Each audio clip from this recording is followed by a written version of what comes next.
Item ಯಾವುದೇ ಇರಲಿ try ಮಾಡಿ ಆಚಿ ಚಿಕನ್ ಮಸಾಲಾ.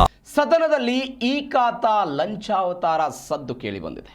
ರಾಜ್ಯ ಸರ್ಕಾರದಲ್ಲಿ ಲಂಚ ಇಲ್ಲ ಅಂತ ಸವಾಲು ಹಾಕಿದ್ರು ಡಿ ಕೆ ಶಿವಕುಮಾರ್.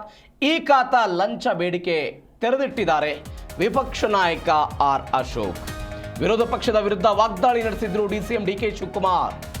ಇದೀಗ ಆರ್ ಅಶೋಕ್ ಲಂಚ ಬೇಡಿಕೆಯನ್ನ ತೆರೆದಿಟ್ಟಿದ್ದಾರೆ. ವಿರೋಧ ಪಕ್ಷದ ವಿರುದ್ಧ ವಾಗ್ದಾಳಿ ನಡೆಸಿದ್ರು ಡಿಸಿಎಂ ಡಿ ಕೆ ಶಿವಕುಮಾರ್. ಸದನದಲ್ಲಿ ಅಧಿಕಾರಿಗಳ ಲಂಚಾವತಾರವನ್ನ ಆರ್ ಅಶೋಕ್ ತೆರೆದಿಟ್ಟಿದ್ದಾರೆ. ಲಂಚ ಸ್ವೀಕಾರದ ಬಗ್ಗೆ ದಾಖಲೆ ಬಿಡುಗಡೆ ಮಾಡಿದ್ದಾರೆ ಆರ್ ಅಶೋಕ್. ಲಂಚ ಸ್ವೀಕಾರದ ಬಗ್ಗೆ ದಾಖಲೆಯನ್ನು ಬಿಡುಗಡೆ ಮಾಡಿದ್ದಾರೆ. ಸದನದಲ್ಲಿ ಆಗಿರುವಂತಹ ಬೆಳವಣಿಗೆ ಇದು. ರಾಜ್ಯ ಸರ್ಕಾರದಲ್ಲಿ ಲಂಚ ಇಲ್ಲ ಅಂತ ಸವಾಲು ಹಾಕಿದ್ರು ಡಿ ಕೆ ಶಿವಕುಮಾರ್. ಆದರೆ ವಿತ್ ಡಾಕ್ಯುಮೆಂಟ್ ಲಂಚಾವತಾರದ ಈ ಪ್ರಕರಣವನ್ನು ತೆರೆದಿಟ್ಟಿದ್ದಾರೆ ಆರ್ ಅಶೋಕ್.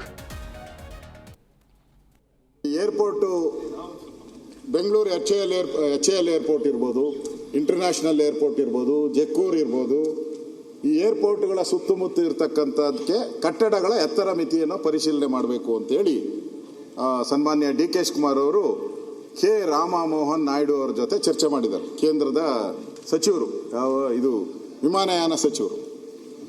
ಅದರಲ್ಲಿ ಜಕ್ಕೂರು ಇದೆಯಾ ಅಂತ ನನ್ನ ಡೌಟ್ ಅಷ್ಟೇ. ಜಕ್ಕೂರು ಇಂಟೆನ್ಷನ್ ಇಟ್ಕೊಂಡು ಹೇಳಿದಾರ ಇತ್ತ ಜನರಲ್ ಆಗಿ ಹೇಳಿದಾರ, ಅದನ್ನು ಅವ್ರು ಕ್ಲಾರಿಫೈ ಮಾಡಬೇಕು.